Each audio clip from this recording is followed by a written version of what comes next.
TV Informativo. Aqui o Vale se vê.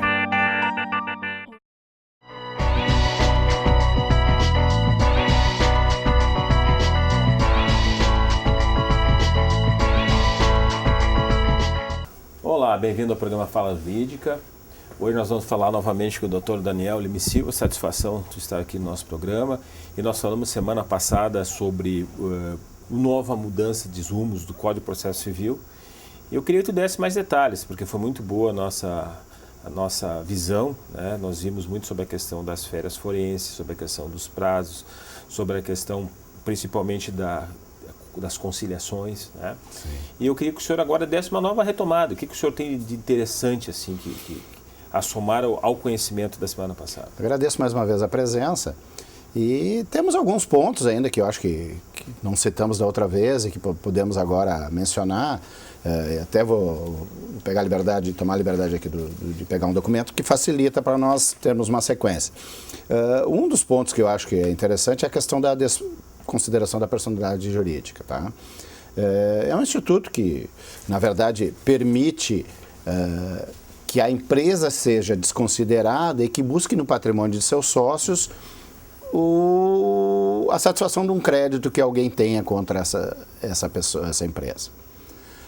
Na verdade, é um instituto já muito usado no processo, mas que agora ele tem uma disciplina específica e também onde é possível que se instaure esse procedimento, a pedido da parte ou do próprio Ministério Público, devendo sempre aí permitir o contraditório, quer dizer que a parte contra quem esteja sendo alegado, que seja desconsiderada a pessoa jurídica e se busque no patrimônio dos sócios, tem a oportunidade também de discutir isso.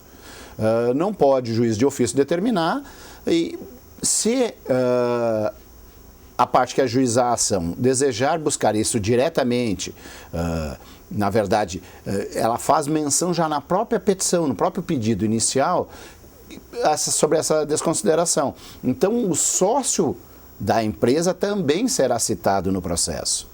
Porque, a princípio, o que acontecia? Se ingressava com uma ação contra as empresas, essa empresa não mais possuía patrimônio e se buscava, então, no patrimônio do sócio a responsabilização.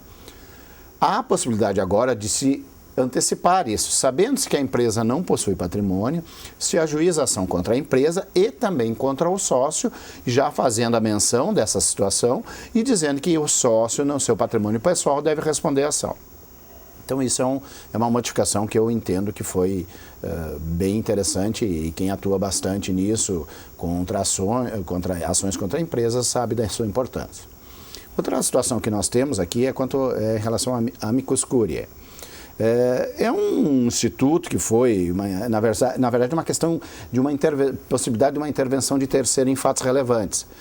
É ainda meio incipiente a questão no Brasil, mas há casos, por exemplo, que nós poderíamos citar, como do aborto, em que órgãos de defesa, ou órgãos contrários ao aborto, de defesa da vida, poderiam intervir no processo como parte interessada na solução desse caso.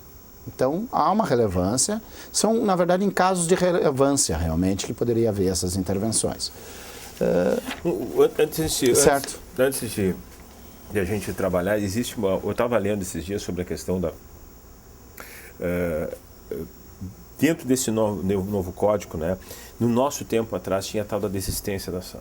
Né? Sim, sim. Certo? O que se via da desistência da ação? Eu não poderia desistir sem a concordância da parte oposta, adversa, né? Hoje mudou. Né? O que mudou, doutor? Na verdade, há a possibilidade de desistência em qualquer momento do processo, sem que a parte oposta, a parte contrária, se manifeste ou se oponha. Só que, nesse caso, haverá a obrigação de quem busca a desistência arcar com custas e honorários de sucumbência. Quer dizer, honorários, na verdade, acho que além dos honorários de sucumbência, também é o caso de honorários de causalidade. Honorário de sucumbência seria decorrente de um processo onde a parte vencedora tem direito, o advogado da parte vencedora tem direito a receber os honorários pela parte perdedora, em função da parte exatamente ter perdido, sucumbido na demanda. Já o princípio da causalidade é aquele princípio que talvez seja o mais adequado para isso, porque a parte ingressando com uma ação, dando causação, ela tem que arcar se ela desistir. Claro, acho porque ela dá causa a isso. Então, é exatamente o que serve. A venda e desistência da ação é possível a qualquer momento, desde que arque com esses valores que são de responsabilidade dele mesmo, na medida que está desistindo da ação. E essa questão da composição dos honorários, isso fica a critério do advogado, do adverso? Acredito eu que sim, né? Porque se eu vou pedir, vamos dar um exemplo entre qualquer demanda aí, calcula sobre o valor da ação, os honorários do advogado, existe um paradigma. Que na verdade, por exemplo, eu entendo que nesse caso de existência de ação nessas condições, seria após já ter sido arbitrado, os honorários, então já existindo um arbitramento, certo, e aí então teria que arcar com isso, ou é que como a matéria ainda suscita discussões, pode haver casos em que cabe ao juiz arbitrar os honorários, tanto por um princípio da sucumbência ou pelo princípio da causalidade. Isso, né? Eu acho que isso tudo vai decorrer na andança do processo, né? Eu acho que muita coisa do novo código vai, agora com o tempo, ir se estabelecendo. Porque essas inovações elas vão trazer conflitos, elas vão trazer divergências. E os próprios tribunais, o próprio Poder Judiciário vai ter que dirimir isso.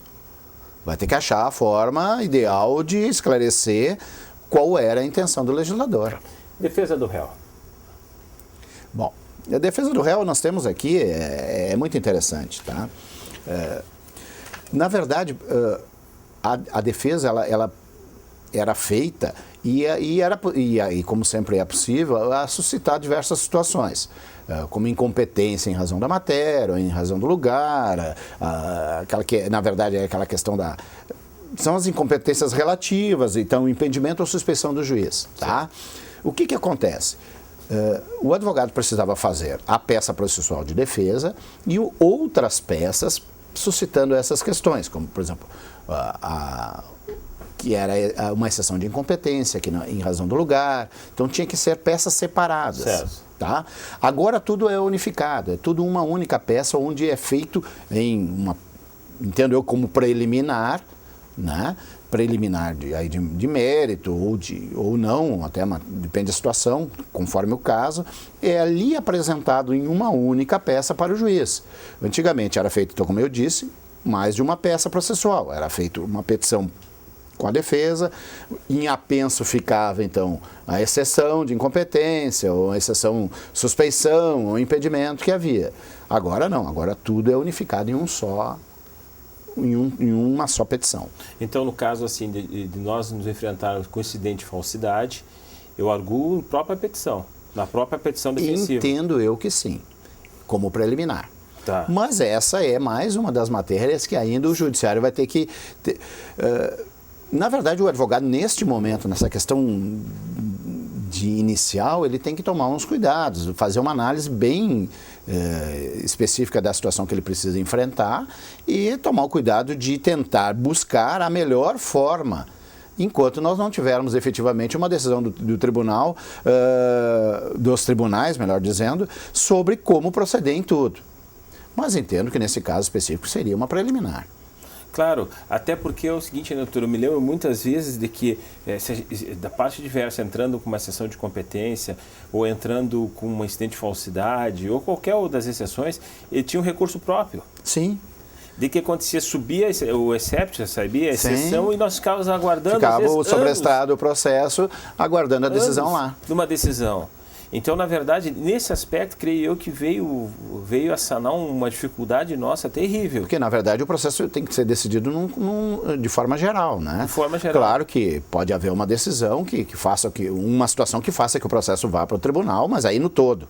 E, na verdade, tal princípio segue, na verdade, o princípio da economia processual, ou seja, por que vamos fazer novos recursos de uma coisa que pode ser muitas vezes de plano ou com todo o processo? Porque eu tive casos assim de incidentes de falsidade em que o incidente trancou mais que o processo. Eu acho que há até aqui uma outra situação que a gente pode agregar, que é a questão de quando o advogado faz uma ação, um processo, ele entra com uma petição, às vezes o leigo não tem esse conhecimento, mas várias ações podem ser postas no mesmo uma mesma petição inicial.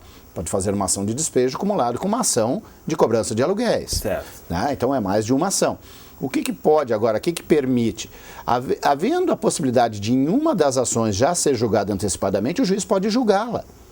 E prossegue o processo contra as demais. Antes não, antes o juiz tinha a necessidade de fazer o julgamento em um único momento, em relação a todas as ações. Então, isso também acho que faz. Eu não sei ainda ao certo, e aí nós precisamos entender como vai ser a questão do procedimento específico disso, em relação a, no caso de um recurso imediato, já contra a ação que for liminarmente julgada. Então, são coisas ainda que nós temos que buscar um conhecimento maior com o tempo, e a matéria, ela apesar de já ter sido o código aprovado há mais de ano e ter entrado em vigor já no dia 18 de março passado, mas a matéria ela é nova em si. O próprio tribunal não apreciou quase matérias, os tribunais superiores não apreciaram nada sobre o novo código, que vai começar a ser suscitado agora na medida que houver as divergências normais no processo. Eu acho que também agora vem nada de que não seja novidade do que está sendo feito, mas é novo enquanto determinação legal. Sim. Toda determinação legal tem o princípio da analogia, cada um tem sua interpretação, né? Claro, e aí há o conflito e vão se buscar soluções que o judiciário vai ter que nos dar. Todas as decisões levam a uma decisão de mérito. O que tem de novidade nessas decisões de mérito, nesses... Na verdade é isso mesmo que eu estava falando, a possibilidade do juiz na questão de haver ações cumuladas, né, no mesmo pedido, ele poder jogar inicialmente uma e permitir que então na verdade seguir as demais que não tiverem sido julgadas. Isso na verdade veio a facilitar o juiz, né, doutor? Eu acho que sim, mas acho que também é o processo, porque na verdade o próprio advogado, com uma sentença favorável que já tenha sido liminarmente julgado, pode fazer uma execução. A parte vai ter o seu direito garantido antecipadamente. Naquela fase, em relação àquele item que já foi julgado, é possível a execução imediata. É possível. Desde que não tenha recurso, evidentemente, quanto a ele, né? Ou então até uma execução provisória. Caso existência de um recurso. A questão da execução provisória mudou alguma coisa? Não tenho conhecimento específico sobre isso, Marco, mas eu vejo que a execução provisória ela se mantém basicamente no novo código. Continua a mesma coisa. O que muda, na verdade, na questão da execução é aquela parte que, na verdade, não teve recurso, né? Ou uma parte necessária que foi o juiz decidiu, em que não teve, digamos assim, um combate diretamente pelo poente. Isso pode se entrar como uma execução? Isso se poderia, e como já podia, entendeu? Pode ser buscar a execução imediata. Acho que até é definitiva, caso não tenha havido recurso, né? E no caso, quando nós pegamos aquele... e aí vem... Eu acho que todo o Código de Processo Civil, doutor, e aí vamos fazer uma reflexão, ele veio para botar certas rédeas em coisas que não se tinha mais controle, entre as quais o excesso de prazo nos recursos. Sim. Né? Segundo decisões que eram decisões de mérito decididas já sacramentadas no primeiro grau. Já está sacramentado. Tu tem processo que a gente tem que já está, o fecho já está decidido. Dificilmente vai se mudar no recurso, né? E principalmente, eu acho que veio uma questão social do processo ser mais ágil. Também eu concordo contigo. Houve, na verdade, quase uma unificação dos recursos, né, em questão de prazo, com exceção dos embargos de declaração, que são 5 dias, os demais todos 15. Sim. O próprio agravo passou para 15.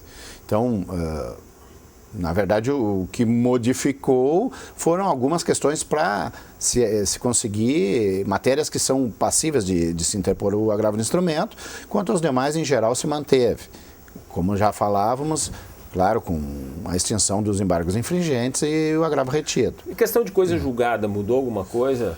Olha, nós falávamos dos bastidores. Sim, as questões prejudiciais, assim, de alguma forma, elas não faziam coisas julgadas. As questões prejudiciais são questões que são existentes dentro de um processo, sim, e que necessariamente têm que ser decididas para que se consiga fazer a decisão maior. Né? São decisões que, a partir daquela decisão anterior, vai se buscar a decisão maior. Essas questões agora podem ser consideradas depende também, aí tem algumas particularidades e realmente o tempo não nos permite chegar a uma análise tão preciosa, mas essa questão prejudicial, ela pode ser, ela vai ter, na medida que ela seja julgada, ela vai fazer coisa, sendo julgada, ela vai fazer coisa julgada. Ela vai ter o efeito, né? Ela pode ser utilizada para outros fins depois, para outra situação. Além dentro do próprio processo, ela pode não ter mais que ser discutida na medida que já houve uma decisão sobre ela. Né? Doutor, execução, penhora, mudou alguma coisa? Isso é um fato, acho que é relevante, muito importante.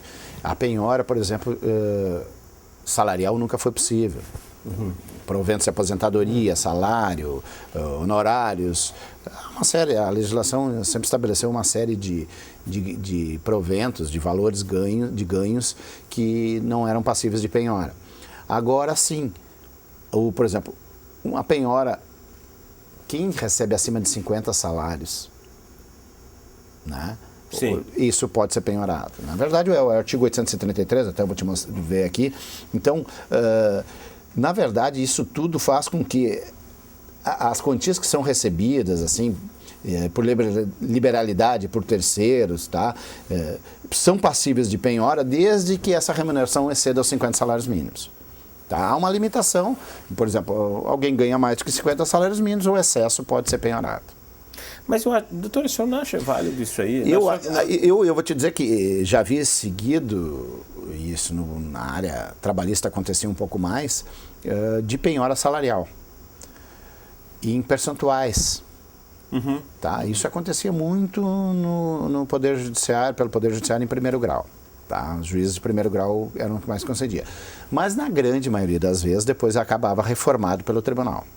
Porque entendia que o Código de Processo estabelecia que é a impenhorabilidade salarial. Agora não, agora nós temos a possibilidade de que pessoas que tenham ganhos muito grandes, ainda que sejam valores oriundos de aposentadoria ou de pensão, sejam obrigados a arcar com suas... Acho justo, sim. Porque uma pessoa que ganha mais de 50 salários mínimos dispõe de meios de pagar suas dívidas sem que deixe de ter meio de subsistência. Claro. Né? O que antes acontecia é que, na verdade, todos que tinham pensões, recebiam pensões, aposentadorias e outras formas que a lei estabelece, não eram, simplesmente deixavam de arcar com seus valores de dívidas que existiam, porque utilizavam da legislação como defesa. Agora não, agora a defesa deixa de existir na medida que a legislação permite que esses excessos, esses valores acima de 50 salários mínimos sejam penhorados. E, por outro lado, ele escalona uma pessoa de um bom poder aquisitivo. E não é uma pessoa pobre, que na verdade, ali, salvo o melhor juízo, originariamente era para não atingir as pessoas assalariadas, que já diziam tudo, né? Salariados com limitação de ganhos, né? Claro. Não a pessoa que... Como a gente sabe, que infelizmente, apesar de toda a legislação que impede, principalmente no poder público, ainda há muitas pessoas que têm salários nababescos, né? Sim, existe. Existem grandes empresários que muitas vezes se acudiam no seu pró-labore, dando como... Até profissionais liberais, que nós nos incluímos, claro. Né? Então, daqui um pouco, um ganho que excede os 50 salários mínimos é possível de penhora. Eu acho, sinceramente, esse princípio que antes era totalmente impenhorável, né? Não era não. Era absolutamente impenhorável. Isso. Eu acho que foi muito salutar, até porque daí, porque justamente era o pobre que muitas vezes executava o rico. Sim, na verdade isso. Né? Tu está trabalhando em demandas trabalhistas, tu sabe que justamente não tinha onde tirar mais uma penhora. Sim. Daí tinha o empresário, que tinha a sua aposentadoria, que tinha alguma coisa, e era um bom empresário. Então, na verdade, eu acho que essa lei, ela veio, salvo o melhor juízo, aí eu quero que me corrija, ela veio para ajudar uma classe social que justamente... Menos favorecida. Sim, eu tive diversas ações, principalmente tanto na área civil quanto na área trabalhista, onde se deu essa situação que acabando não conseguindo êxito na cobrança, exatamente porque o único meio de subsistência do devedor era uma pensão, ou uma aposentadoria, ou mesmo ele era um profissional liberal e que recebia honorários, tanto médico, advogado, engenheiro e outros, recebia aqueles honorários, e aqueles honorários eram considerados sagrados pela legislação e, portanto, não passíveis de penhora. Que coisa. Sustentação oral, princípio da oralidade que o senhor tem de novo. Né? Isso é interessante. O agravo de instrumento agora permite a sustentação oral. Tá? Então, os processos em que se precisa fazer esse tipo de recurso permite ao advogado a exposição de seus motivos e até então não era permitido. Né? Eu me lembro muito bem que uma vez eu, recém-formado, eu fui para fazer sustentação oral em agravo. Eu digo, pá, que onde tem sustentação oral em agravo? Nunca existe, nunca teve isso aí, né? Tinha apelação, entendeu? Sim. Que era coisas pontuais. Só que a questão do agravo, doutor, naquela época era pontual. E eu acho que tem muita condição nossa do agravo que pode ser solucionadora até na questão de mérito. Sim. Eu vou dizer uma vez, eu me lembro que foi ouvido uma testemunha, e a testemunha era fundamental e a juíza não quis ouvir por algum motivo ou outro, né? Só que ela era o posicionamento do deslinde do feito, né? Resultado, fui no tribunal, ganhei até porque eu fiz os memoriais, daí eu ganhei, né, nessas circunstâncias. Certo. E hoje eu enfrento muito a questão de cálculo trabalhista, tu também enfrentou um cálculo trabalhista, que às vezes um cálculo trabalhista ele só vai surtir efeito com um agravo de instrumento, né? Salvo o melhor juízo, não sei se ainda é assim.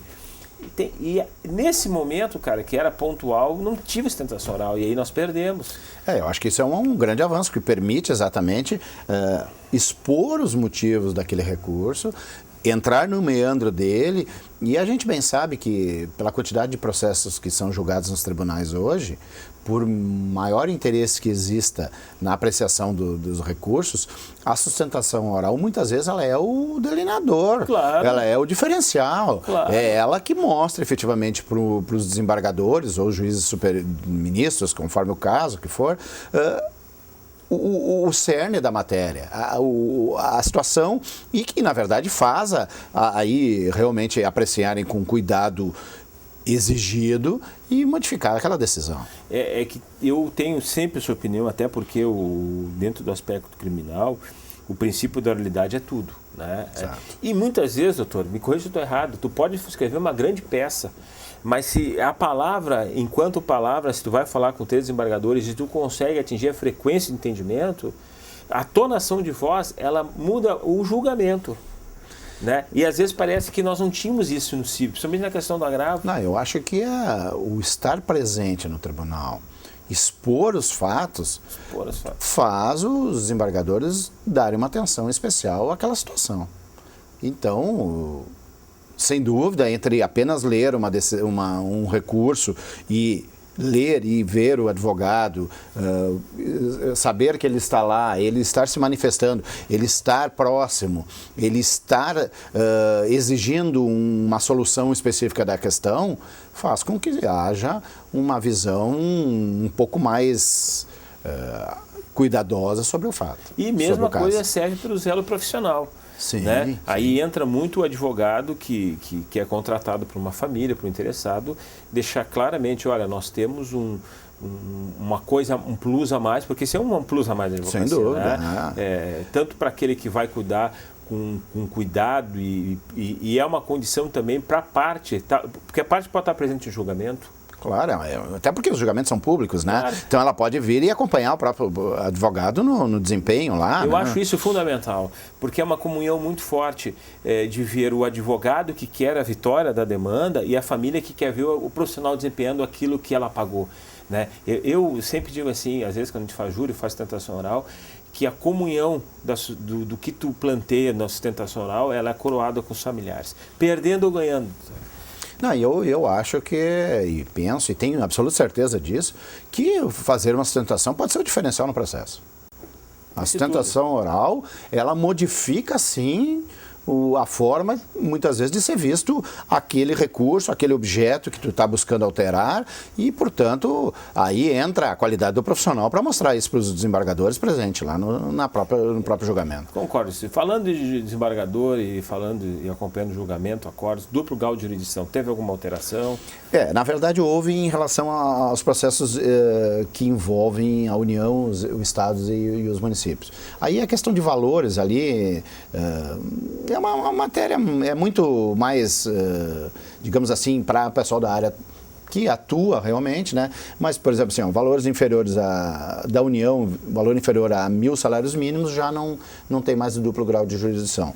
No Estado, por exemplo, seriam 500 salários mínimos. E nos municípios, 100 salários mínimos. Então, aquela necessidade do recurso obrigatório, que é o duplo grau de jurisdição exige, quando se tem uma demanda contra entes públicos, por exemplo, como eu já referi, União, Estado e município, toda vez que eles têm uma decisão contrária, em que tenham que arcar com algum tipo de decisão que lhe é contrária, e os valores agora são superiores a 1.000, por exemplo, para a União, 500 salários mínimos para o Estado e 100 para o município, então continuará havendo duplo grau de jurisdição, que é, na verdade, a análise pelo Tribunal Superior daquela decisão que houve em primeiro grau. Nos casos em que esses valores forem inferiores, já não há obrigação desse recurso obrigatório. Cabe, sim, o recurso caso o Estado, a União e o município entenderem que devam recorrer. Esse seria o recurso voluntário, não o recurso obrigatório. Honorários da Fazenda Pública. Isso também é uma diferenciação e, na verdade, a favor dos profissionais, colegas nossos que atuam na Fazenda Pública, né? Eles acabam tendo direito a honorários agora, isso está pacificado aí com a legislação. Claro que aí há uma variação de percentuais que tem que ser estabelecidos como a própria lei regula. Porque eles podem ficar milionários nessa aí, né? Sim, até porque os valores em geral que envolvem a Fazenda Pública são valores gigantescos, não são valores pequenos, né? São valores que a gente sabe que há casos de bilhões até. E isso fica, na verdade, a cargo dos procuradores. Sim, em relação aos procuradores desses órgãos, desses entes, né? Doutor, outra coisa que me chama muito essa questão da mudança, né? O senhor está começando, nós estamos trabalhando agora sobre essa questão do novo código, né? Ele começa a valer a partir de que momento? Porque tem coisas que pode ser retroagida nisso aí para aplicação. Na verdade, é uma discussão em relação ao direito intertemporal, né? Isso. Quando os processos começariam a ter incidência do novo código ou não. Essa é uma discussão que realmente merece uma atenção especial dos advogados, e eu acho que especialíssima, e de forma bem objetiva, eu diria que o advogado deva utilizar nos processos que estão em andamento os prazos anteriores e nos processos novos já não tem esse problema. Até porque se evita qualquer discussão. Por exemplo, numa matéria recursal, um processo que está em andamento, se utilizaria a contagem de tempo de forma corrida. Isso como uma garantia, não quer dizer que seja isso. O entendimento é que na medida em que haja uma decisão e essa já estiver sobre a égide do novo código, é óbvio que o prazo recursal será contado em dias úteis, apenas, e não dia corrido. Mas havendo uma dúvida, isso eu falo de uma maneira geral, havendo dúvidas, utilize como foi antigamente estabelecido pelo Código Velho. Até que o advogado, se ele tiver algum problema de domínio da nova legislação, faça isso.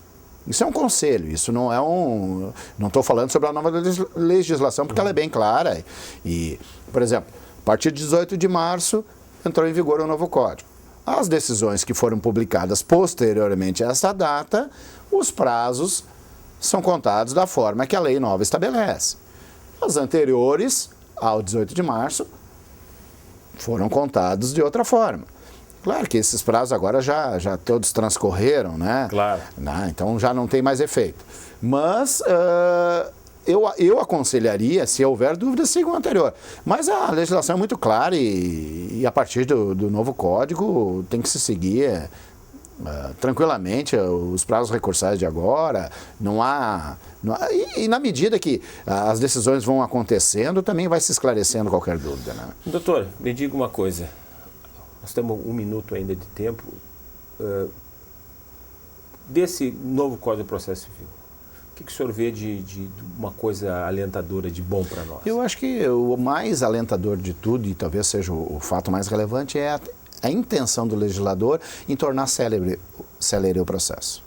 Tanto com a diminuição de recursos, ou com a limitação, de certa forma, bem como com a questão da exigência, aquela que nós mencionamos. Agora não recordo, foi já que nós tivéssemos falado, mas tanto a mediação quanto a conciliação são princípios muito importantes. E, portanto, este é o norte especial do Código. O Código, na verdade, busca tornar célere o processo. Eu acho que isso aí é o que de melhor tem nesse processo, a celeridade, a rapidez da prestação jurisdicional e a nossa questão dos advogados ter um tempo para nós trabalharmos e descansarmos. Até o nosso próximo programa. TV Informativo. Aqui o Vale se vê.